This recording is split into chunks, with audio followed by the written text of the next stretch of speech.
we waived injured defensive back Bryce Thompson.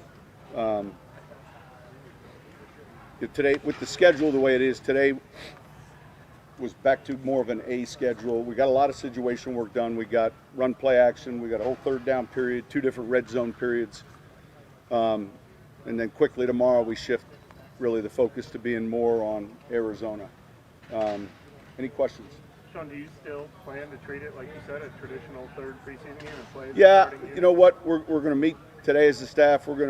There's some positions I'd like to do that with, and then there's others just based on where we're at, either health-wise or depth-wise, where we have to be somewhat flexible. So we'll go through the roles. We'll have a meeting tonight, kind of go through how we want to handle the game, and then kind of make our decision and then work on that tomorrow.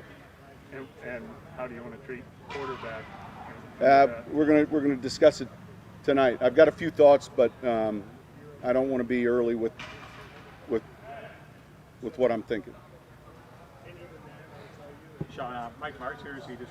Yeah, listen, he, gosh, I've known him forever. I never had the chance to work with him, but he was a part of so many really good offenses. And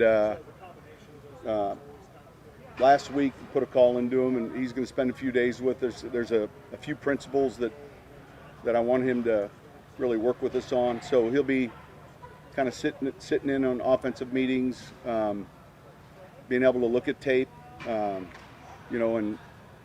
there's a bunch of us that, I think can learn from having him for a few days. He's one of the better offensive coaches our league's seen, and so it's good to have him out here today.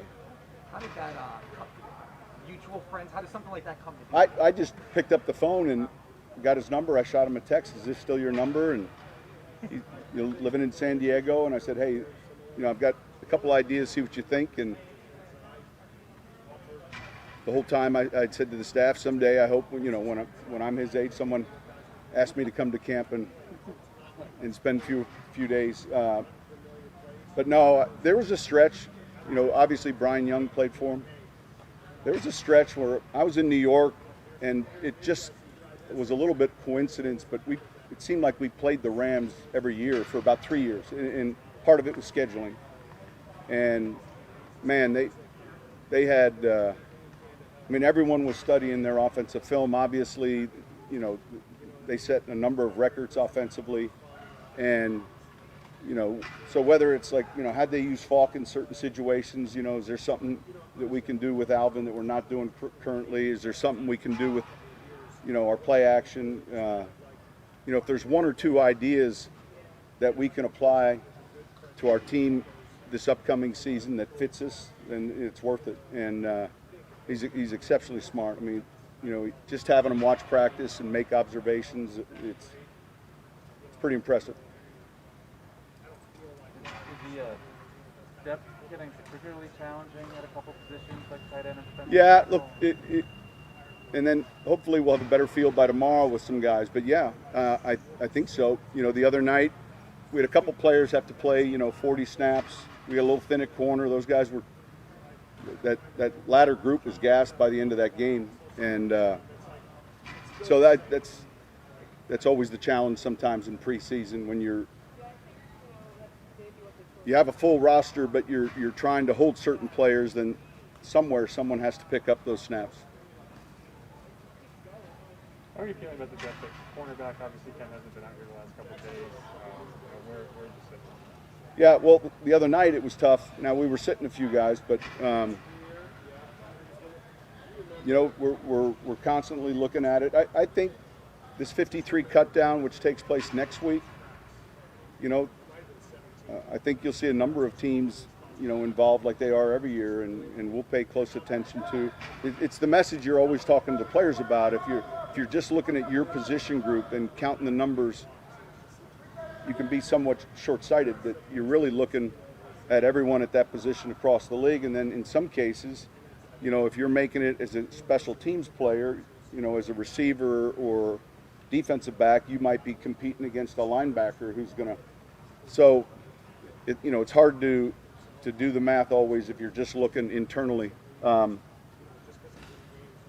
I think, having a good handle on the other teams and what might become available, I think that'll be important also.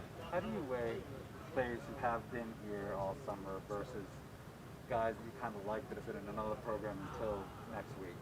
You know what I mean? How does that weigh into the evaluation? Yeah, it's a good question. I think, you're still, look, I keep bringing up the 06 example. We went into this preseason game in 06, call it the fourth one, and we had just traded for Shanley, and we had just made a trade, and Mark Simino came after the fourth. We had guys that started that season that we didn't have in training camp. We literally had them. And so that's going to be a challenge week 1 and 2, but your gut is like, over a period of time, are they going to be a better option? And so, sometimes that happens. And look, our league, you guys see it all the time. I mean, a player comes in on a Monday or Tuesday because of injury, and man, all of a sudden he's playing.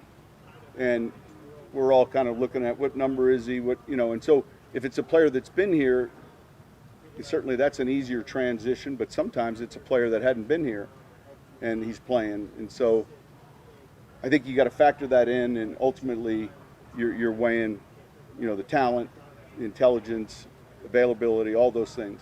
Sean, with the injury to Jalen Dalton, what is your take on Albert Hudson? Yeah, look, it's one option, and so there's a position where it's an alert position for us, and we got to look at all these guys, and that's a tough preseason injury for us because Jalen was doing some good things. Sean, when you guys are making a decision, is there any more weight placed on games, on practices? How do you weigh? Yeah, look, I think your games gives you a little bit more, because you're in a game environment versus unknown competition. I think it's all factored in, and yet, games obviously carry a significant amount because it's, a game setting, but usually if you're seeing it show up in a game, you've probably seen it. We've seen Marquez. I saw that a year ago, but we've seen his growth, that whole confidence, and we've seen his growth right in front of our eyes, right? And so last weekend for a lot of people was like their first exposure, but if you were really looking closely, it had already begun to happen. It just wasn't noticeable. Over the years, I've just seen that happen in so many different position groups and players, and it's always interesting to see. And so sometimes that game is what's needed, though, for that confidence. It's one thing if some guys in practice can excel, but for whatever reason they have a hard time going across the street into the stadium, and but he doesn't, and you want to see that constant growth with a lot of different players. Hey, Sean, I know it's early, but have y'all talked about any contingency plans with this hurricane that was possible with the press? No. In fact, this is the first I've heard of it. So, does it have a name? No, but they said the conditions are right for it to intensify quickly, so it doesn't. Where's it at? Down by the Yucatan, I think. It's like Sunday night, Monday morning, it may be here. Plate's track to be west of the city. That's like freaking months from now for me. If it doesn't have a name, I don't have a plan. But that's the first I've heard of it. Fair question, but we've dealt with that before, though. I think we do a good job with that.